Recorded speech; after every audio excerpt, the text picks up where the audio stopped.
السلام علیکم لسنرز، کیا حال ہیں آپ سب کے؟ آج ہم نے حالم کی ایپیسوڈ 2 پڑھنی ہے، باب اول، گدلے پانیوں کا سنگم، اور اس کی ایپیسوڈ 1 بھی میں نے بنا کر اپلوڈ کر دی ہوئی ہے۔ اگر آپ لوگوں نے نہیں دیکھی تو آپ لوگ چینل میں دیکھ سکتے ہو۔ میں ایپیسوڈ 1 کا لنک بھی ڈسکرپشن میں دے دوں گی، آپ لوگ وہاں سے بھی دیکھ سکتے ہو، ٹھیک ہے؟ اور پھر ایپیسوڈ 2 چلیں جی، سٹارٹ کرتے ہیں۔ رات چند ساعتیں مزید آگے سرکی، تاریکی بڑھی، داغدار چاند کے آگے سے سارے بادل چھٹ گئے اور وہ حالم کے گھر کی کھڑکیوں سے صاف نظر آنے لگا، اپنے سارے عیوب، کالک اور چمک کے ساتھ، عیاں اور واضح۔ لیونگ روم میں اب اشتہا انگیز خوشبو پھیلی تھی۔ اوپن کچن جو سلور اور سیاہ رنگ میں آراستہ کیا گیا تھا، اس وقت کسی ریستوران کی طرح سجا نظر آتا تھا۔ مدھم زرد بتیاں جلی تھیں، میز پہ موم بتیاں روشن تھیں۔ وہ موٹی عورت اپنے کھلے جھولے نما لباس کو سنبھالتی کچن کے وسط میں رکھی مستطیل میز پہ برتن لگا رہی تھی، جس پہ مختلف رنگوں اور شکلوں کے پکوان چن دیے گئے تھے۔ اس کا نام لیانا تھا، مگر تالیہ اس کو داتن کہتی تھی۔ مالے اپنی دادی کو تعظیماً داتن کہہ کے مخاطب کرتے ہیں۔ دفتن سیڑھیوں پہ آہٹ ہوئی تو اس نے چمچ کانٹے سجاتے گردن اٹھا کے دیکھا۔ تالیہ سیڑھیاں اترتی چلی آ رہی تھی، کندھوں تک آتے سیاہ سیدھے بال گیلے تھے اور چہرہ دھلا دھلایا نکھرا ہوا تھا۔ آنکھوں کے سبز لینس اتار کے پھینک دیے تھے، تبھی وہ سیاہ نظر آ رہی تھی۔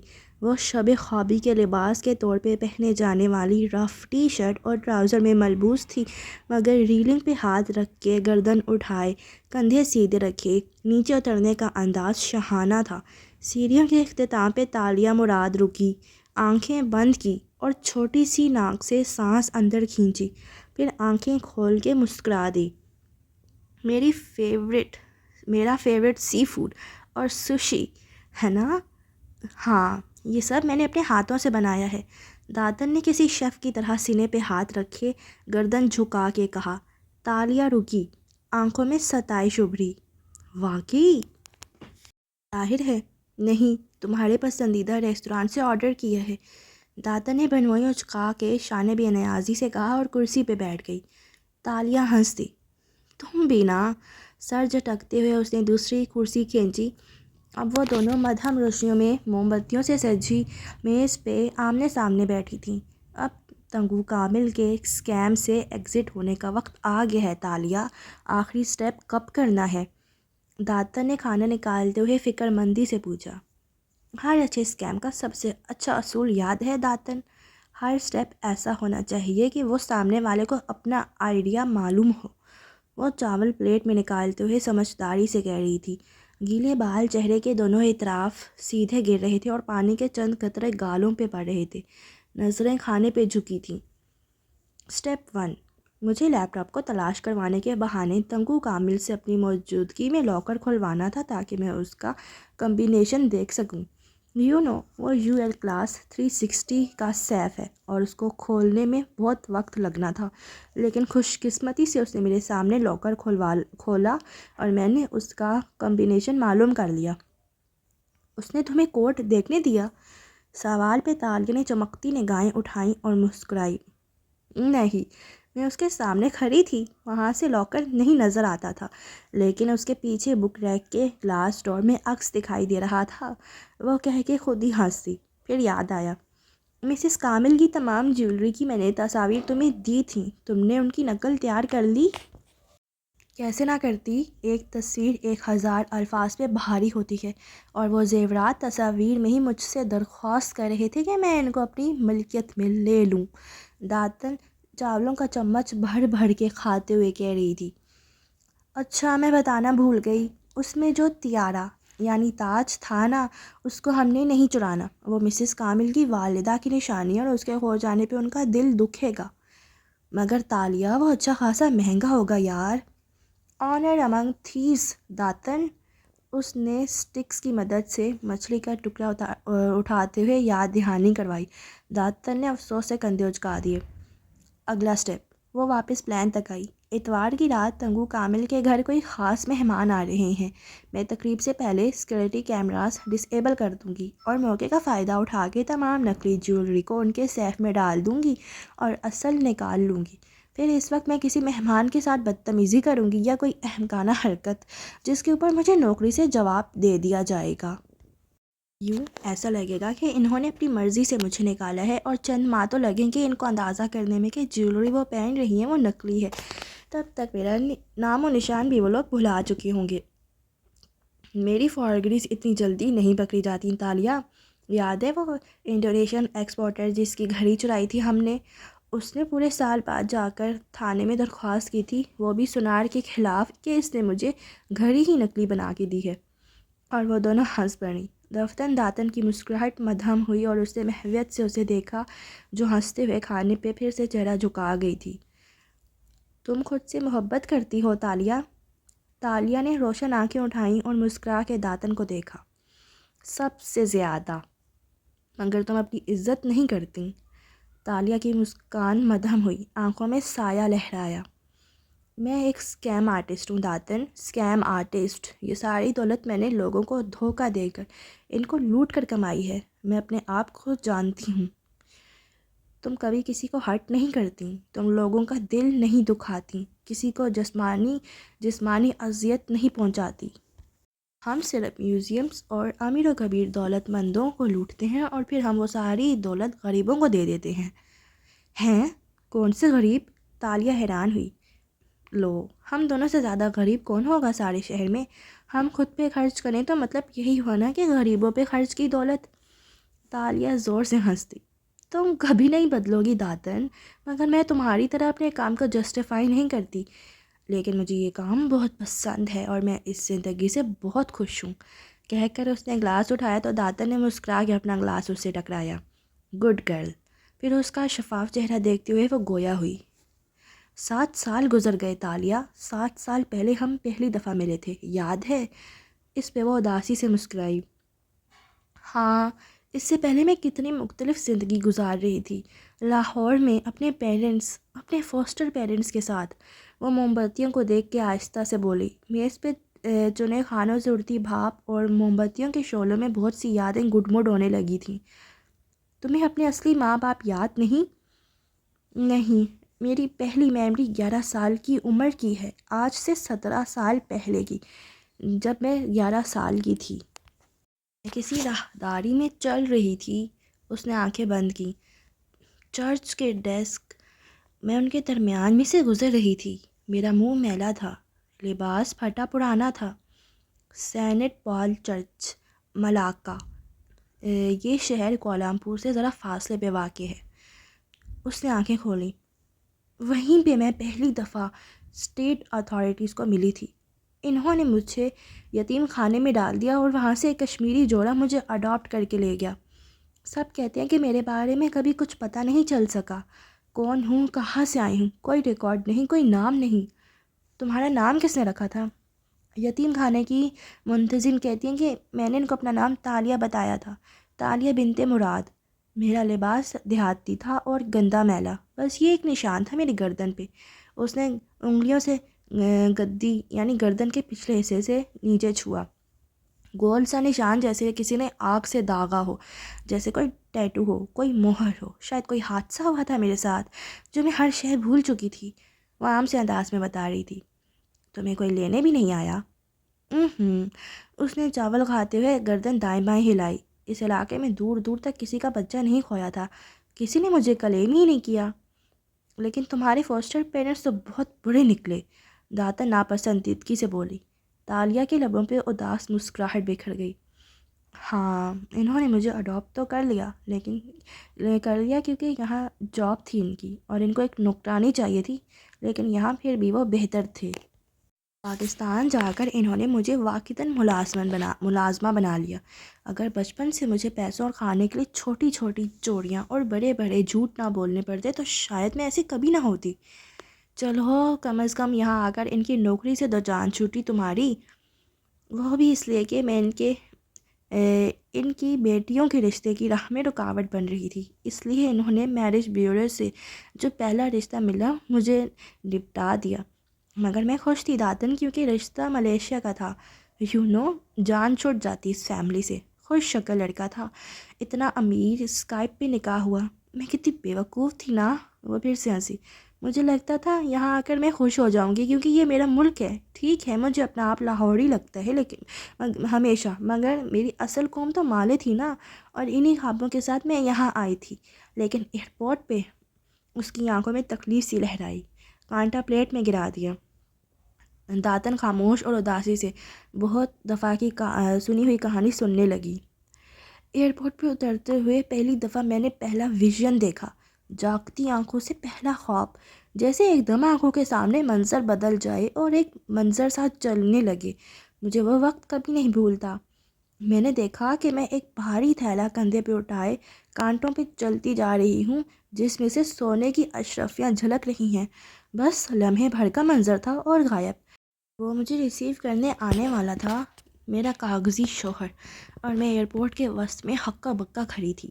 اور تم داتن، تم تب ایئرپورٹ پہ ملازمہ تھیں، ایسی ہی موٹی اور کالی سی تھی، مگر دکھی سی۔ میں گرنے لگی، تم نے مجھے سہارا دیا، مجھے باتھ روم تک لے گئیں، پانی پلایا۔ یاد ہے میرے ہاتھ کانپ رہے تھے، میں نے تمہیں وہیں روک لیا اور اپنا بیگ دیکھا۔ وہ بڑی میں آیا تھا اور اسکائپ سے میاں صاحب کا حکم جاری ہوا تھا کہ یہی بیگ ضرور ساتھ لاؤں۔ بس ایک بیگ، میں نے وہیں سے کھولا تھا تمہارے سامنے، اور یاد ہے اس میں کیا تھا؟ اور زخمی سا مسکرائی، نوٹوں کے بنڈل۔ میں کتنی بیوقوف تھی، منی لانڈرنگ کی کوریئر گرل کے طور پہ استعمال ہو رہی تھی، اور مجھے معلوم بھی نہ ہوا کب میرا بیگ لاہور ایئرپورٹ پہ تبدیل ہوا۔ کوئی ہوش ہی نہیں تھا مجھے۔ اگر اس وقت میری مدد نہ کرتی تم، اور اس بیگ کے ساتھ ایئرپورٹ سے نکلنے میں میری مدد نہ کرتی تو میں پتہ نہیں کہاں ہوتی۔ میرا کیا کام تالیہ، میں تو خود اولاد کے ہاتھوں اولڈ ہوم کی طرف دھکیلی جانے والی عورت تھی۔ بڑی دکھی رہتی تھی میں ان دنوں۔ ہائے، اسے اپنے دکھ یاد آ گئے۔ لیکن یہ تمہاری آنکھیں تھیں جن پہ میں نے بھروسہ کیا، ان کی چمک مجھے سچی لگی، اور مجھے محسوس ہوا کہ تم بے قصور ہو۔ ویسے کتنی زیادہ رقم تھی نا اس بیگ میں، یاد ہے تالیہ؟ کاش رکھ لیتے۔ کیسے رکھ لیتے موٹی خاتون؟ وہ غصہ ہوئی۔ اسی رقم کو ہڑبڑ بنا کر تو ہم نے میرے اس شوہر کو ڈھونڈا اور اسے طلاق کے پیپرز لیے تھے، مگر خیر۔ اس نے آخری نوالہ لیتے ہوئے گہری سانس لی۔ اس فراڈ آدمی نے مجھے ایک سبق تو سکھا دیا کہ پیسے کمانے کے لیے کسی کو دھوکہ کیسے دیا جاتا ہے، اور دیکھو آج چھوٹی بڑی چوریاں کر کے ہم کہاں سے کہاں پہنچ گئے ہیں۔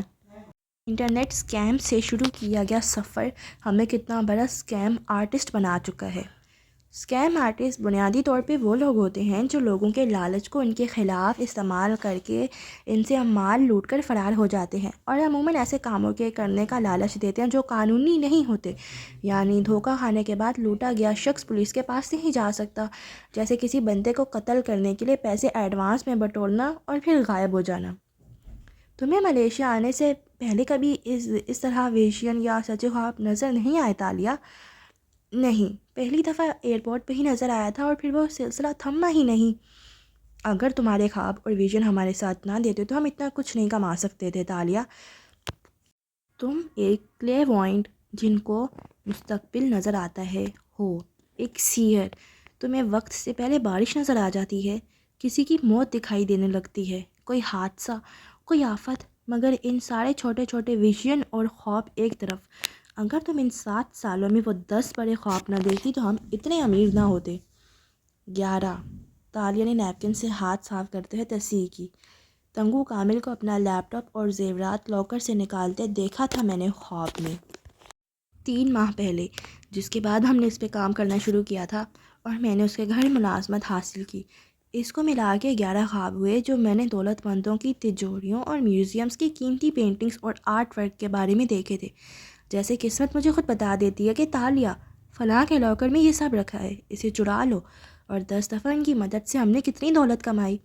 اب دیکھو 11ویں دفعہ کامیاب ہوتے بھی ہیں یا نہیں۔ لیکن داتن، اس نے گہری آہ بھر کے چھت پہ لگی بتیوں کو دیکھ کر کہا، میں ایک بات سوچ رہی ہوں۔ کیا؟ میں اگلی دفعہ کوئی بڑی ہائسٹ کرنا چاہتی ہوں، کوئی لمبا ہاتھ، ایک آخری جاب جس سے کروڑوں کما لیں ہم، اور پھر میں اس کام کو چھوڑ دینا چاہتی ہوں۔ پچھلے 3 ماہ میں نے ایک سچی مگر بیوقوف لڑکی کا کردار ادا کیا۔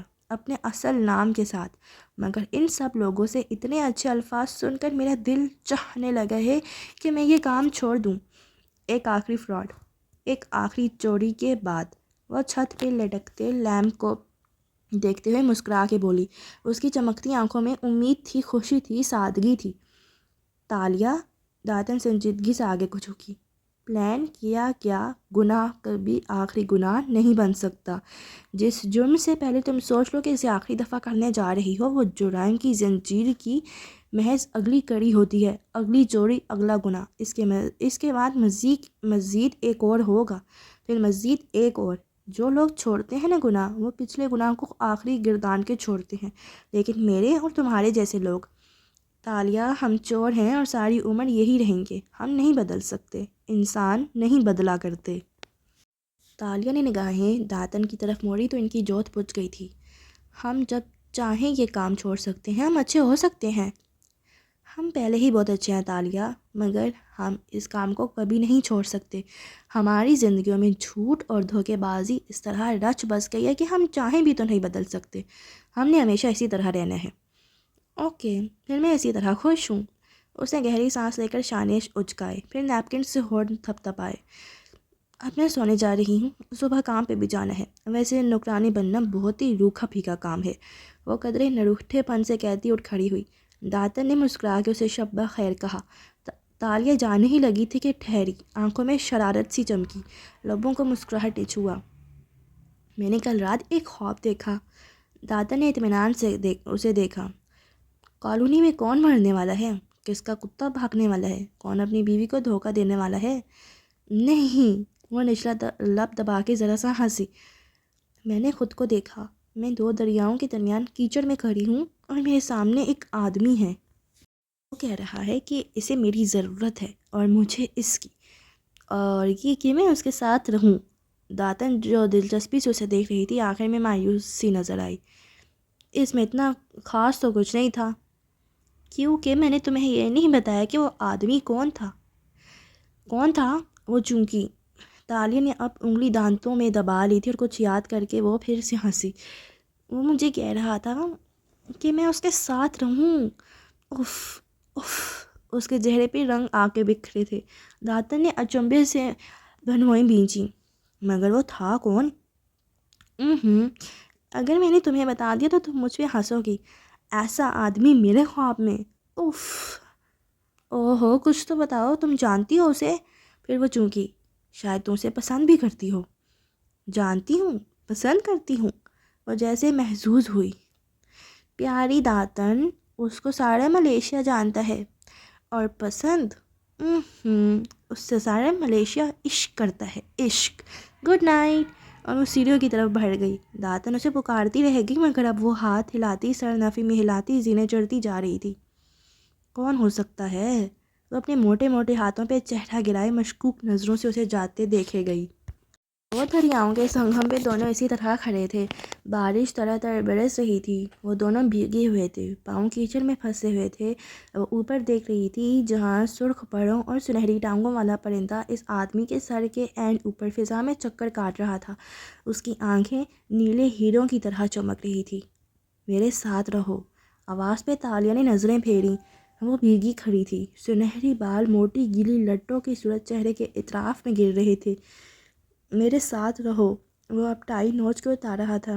پھر اسے اپنی شرٹ کا کف کھولا اور آستین پیچھے موڑی۔ نظریں تالیہ پہ جمی تھیں۔ اسی طرح اس نے دوسری آستین تہہ کی، پھر زمین پہ جھکا اور مٹی میں کیچڑ اٹھایا اور سیدھا ہوا، مٹھی اس کی طرف بڑھائی۔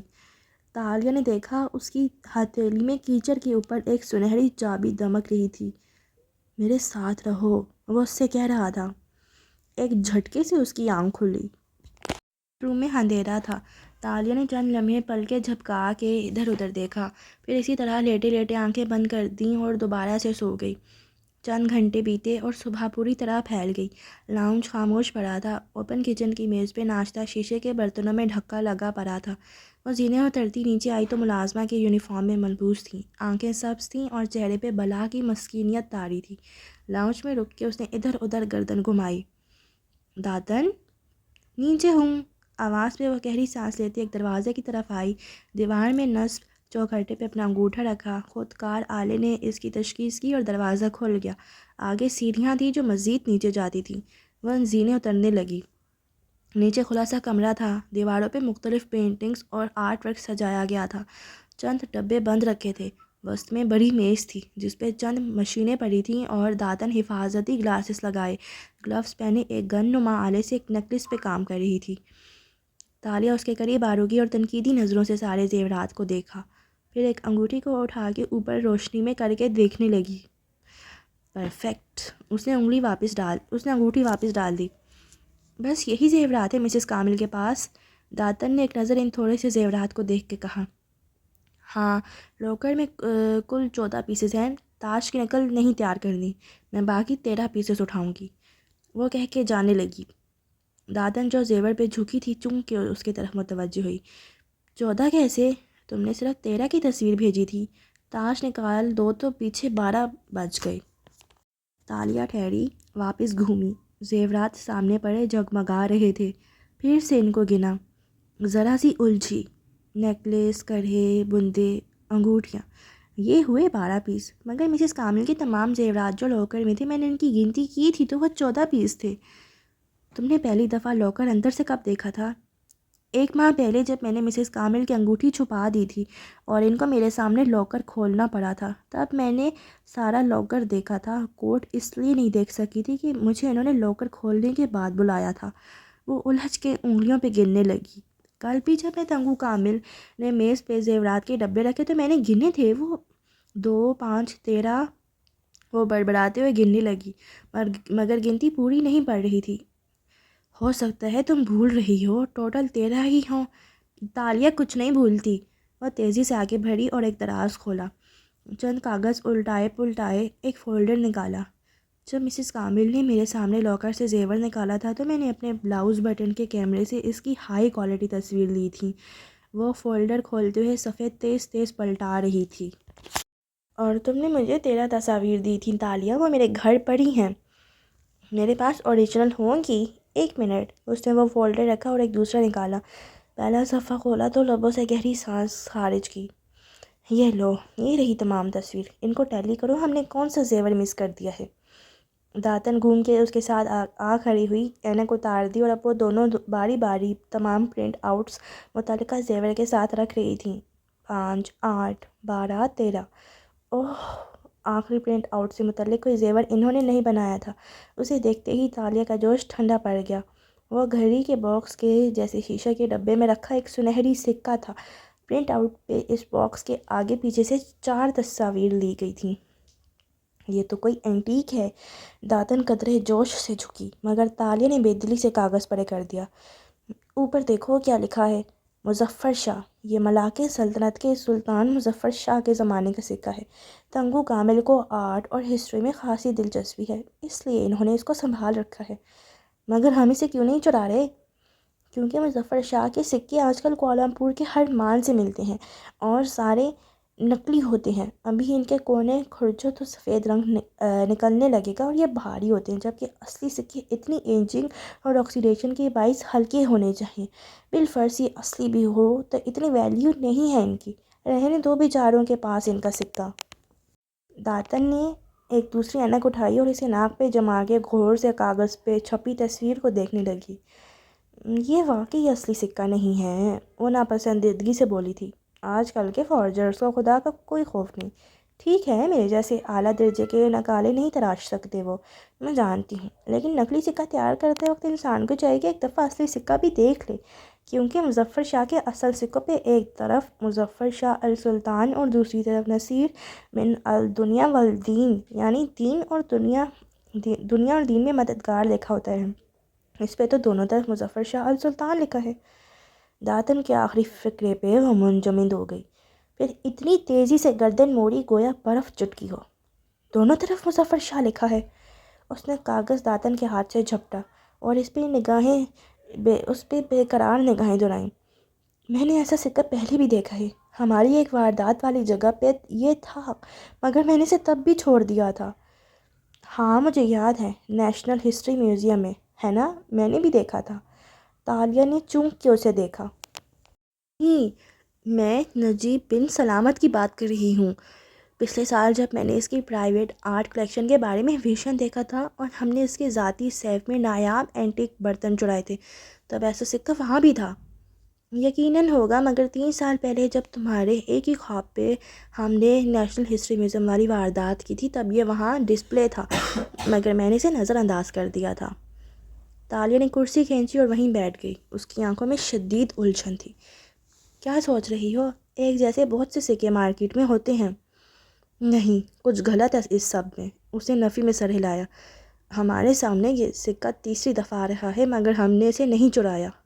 ہم واردات کی جگہ سے چند چیزیں ہی چراتے ہیں، ہر چیز تو نہیں اٹھا سکتے نا تالیہ۔ بات یہ نہیں ہے، مسئلہ یہ ہے کہ پچھلے سال ہی ایسے ہی سکہ نجیب بن سلامت کے پاس تھا، اس کا باکس بھی یہی تھا۔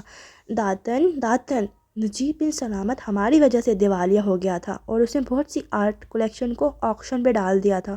اس کا ریکارڈ پبلک ہوگا، ذرا معلوم کرو یہ سکہ اس آکشن میں تھا یا نہیں۔ مگر کیوں؟ کیونکہ تنگو کامل اور نجیب بن سلامت دوست ہیں، اور میں نے مسز کامل سے سنا تھا کہ جب نجیب پہ برا وقت آیا تھا تو تنگو کامل نے اس کی مدد کی تھی، اس کی آکشن سے کوڑیوں کے بھاؤ ملنے والی چیزیں مہنگی خرید کے، کچھ پینٹنگز، اور اس نے کاغذ اٹھا کے دیکھا۔ شاید یہی سکہ۔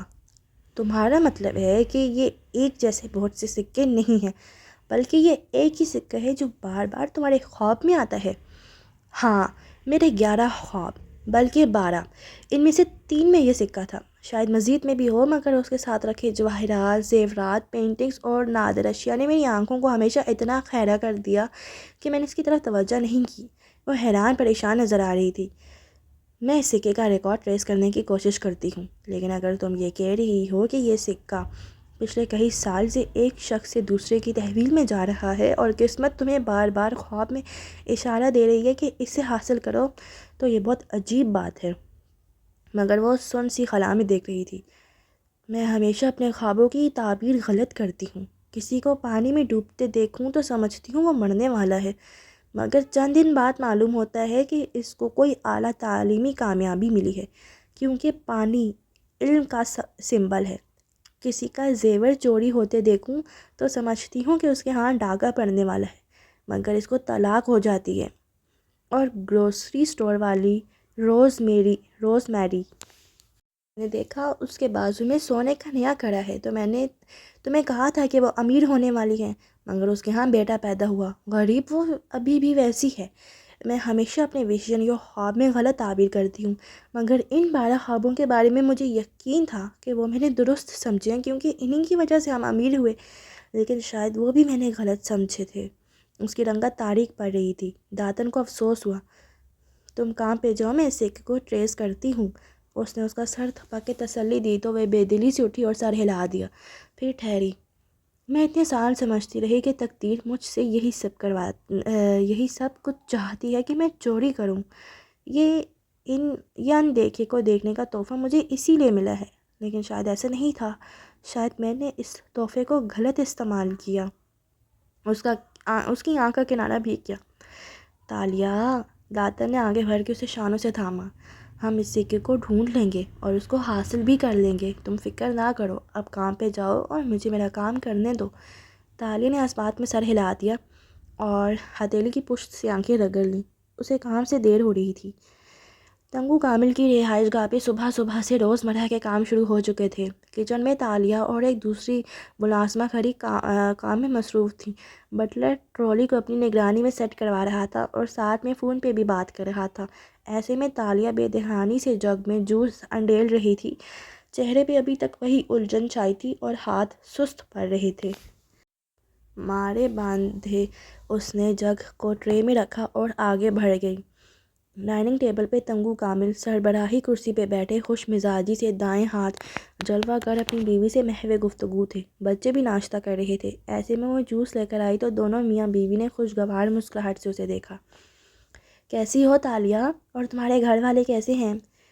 ٹھیک ہیں سب سر، تھینک یو۔ اس نے ادب سے سر جھکایا۔ میں بیگم سے کہہ رہا تھا کہ اس ماہ تالیہ سے تنخواہ بڑھا دی جائے۔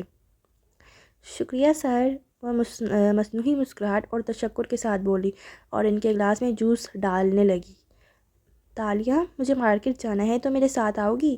مسز کامل نے کہا تو اس نے سر کو ادب سے خم دیا اور کچن میں آ گئی تاکہ جلدی جلدی کام نپٹا لے۔ آخر جمعے کو کون آ رہا ہے جس کے استقبال کے لیے اتنی تیاری ہو رہی ہے؟ وہاں کھڑی دونوں ملازمائیں نورا اور تسنیم آپس میں بات کر رہی تھیں۔ پھر اس سے بھی پوچھا، تمہیں کچھ معلوم ہے تالیہ؟ نہیں، وہ سادگی سے کہہ کے برتن دھونے لگی۔ میرے جیسی رچ گرل اس وقت ان کے جھوٹے برتن دھو رہی ہے، مجھے فی الحال یہی معلوم ہے۔ جلتے دل کے ساتھ اس نے سوچا تھا۔ کیل کا وہ بازار شام کے وقت متوسط طبقے کے لوگوں سے بھرا ہوا نظر آتا تھا۔ بھانت بھانت کی بولیاں، مختلف فضا کے لوگ، اکثریت چینی نقوش والے افراد کی تھی اور خواتین کی ایک بڑی تعداد کس کے چہرے کے گرد لپیٹنے والا حجاب لیے ہوئی تھیں، جس کو مقامی زبان میں ٹو ڈنگ کہا جاتا تھا۔ بازار میں سرخ ٹائل سے بنی روش تھی اور روش کے دونوں اطراف دکانیں اور ان کے آگے سٹالز لگے تھے۔ برآمدوں میں کئی چھتری تلے کرسیاں بچھی تھیں اور لوگ کھا پی رہے تھے۔ ایسے میں تالیہ سامان کی شاپر اٹھائے مسز کامل کے پیچھے چلتی جا رہی تھی۔ جو مہمان آ رہے ہیں ان کے لیے چاول لے رہی ہوں، ان کو اچھا چاول بہت پسند ہے۔ مسز کامل ساتھ ساتھ تبصرے بھی کیے جا رہی تھی۔ وہ جیسے مہمانوں کے آنے پہ بہت خوش تھیں، مگر ان کا نام کسی وجہ سے نہیں لے پا رہی تھیں، شاید ان کا دل کسی سے شیئر کرنے کو بہت چاہ رہا تھا۔ تالیہ خاموش رہی، پھر یوں ہی پوچھا، بچے بھی آ رہے ہیں ساتھ؟ نہیں، بس دونوں میاں بیوی آئیں گے، ویسے ان کے 2 بچے ہیں۔ پھر رک کے تصحیح کی، 3 تھے، لیکن ان کی بیٹی آریانہ بچپن میں کھو گئی تھی، چیئر لفٹ سے گری تھی۔ لاش نہیں ملی، مگر سب کو یہی لگا کہ وہ مر گئی ہے، اس لیے قبر وغیرہ بنا دی تھی۔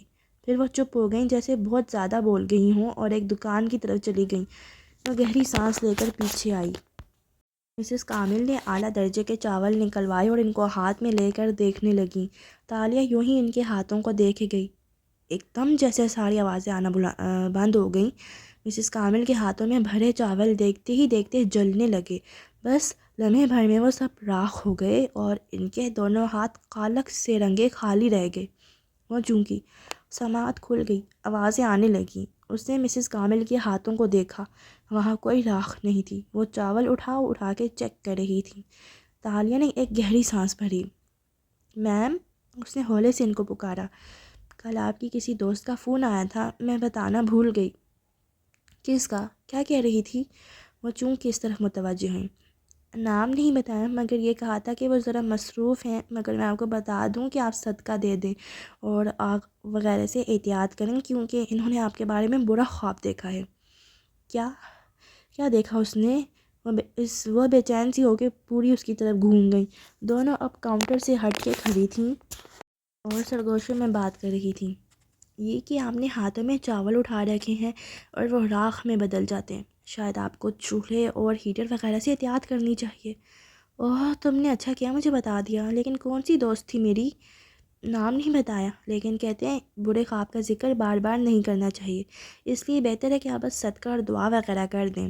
اس نے خوبصورتی سے بات کر رخ پھیرا تو وہ سر ہلا کے رہ گئیں، البتہ چہرے پہ بے پناہ پریشانی امڑ آئی تھی۔ مجھے لگتا ہے آپ کے ہاتھ جلنے والے ہیں یا آپ کے گھر کو آگ لگنے والی ہے۔ میں آپ کو بتا نہیں سکتی کہ یہ ویژن میں نے دیکھا ہے، نہ ہی یہ کہ میرے خواب ہمیشہ سچ ہو جاتے ہیں۔ اوہ میرے اللہ، یہ تحفہ نہیں ہے، یہ تو ایک قرض ہے۔ ان کے ساتھ سر جھکائے بازار میں چلتے ہوئے وہ سوچ رہی تھی، ساتھ ہی بار بار ان کے ہاتھوں کو بھی دیکھ لیتی۔ گوری کلائی میں انہوں نے خوبصورت سا سونے کا بریسلٹ پہن رکھا تھا جس پہ ننھے ستارے جھول رہے تھے۔ تالیہ نے یوں ہی اپنی کلائی کو دیکھا اور پھر وہ ایک دم ٹٹک کے رکی۔ ذہن کے پردے پہ ایک منظر لہرایا تھا، لاکر میں رکھی ڈبی، اس میں سجا بریسلٹ۔ وہ وہیں سن کھڑی رہ گئی، ایک دم ساری گتھیاں سلجھ گئی تھیں، پزل کے بہت سے ٹکڑے اپنے اپنے خانوں میں آ گرے تھے۔ لائبریری کے اندر مقدس بارعب سی خاموشی چھائی تھی۔ اونچے ریکس، کتابوں کی طویل الماریاں، جگہ جگہ بچھی میزوں پہ مطالعے میں منہمک سے دکھائی دیتے لوگ، کمپیوٹرز کے آگے بیٹھے کام کرتے اشخاص، غرض ماحول کا خاموش سا ماحول تھا۔ ایسے میں دروازہ کھلا اور وہ اندر داخل ہوتی دکھائی دی۔ اس نے صبح کے ملازموں والے لباس کے برعکس سرخ خوبصورت اور قیمتی فراک پہن رکھا تھا۔ یہ ڈیزائنر بیگ تھا اور سر پہ سفید کوڑا ہیڈ جس سے نکلتے سیاہ بال کندھوں پہ گر رہے تھے۔ دروازے پہ وہ رکی، ہیڈ کو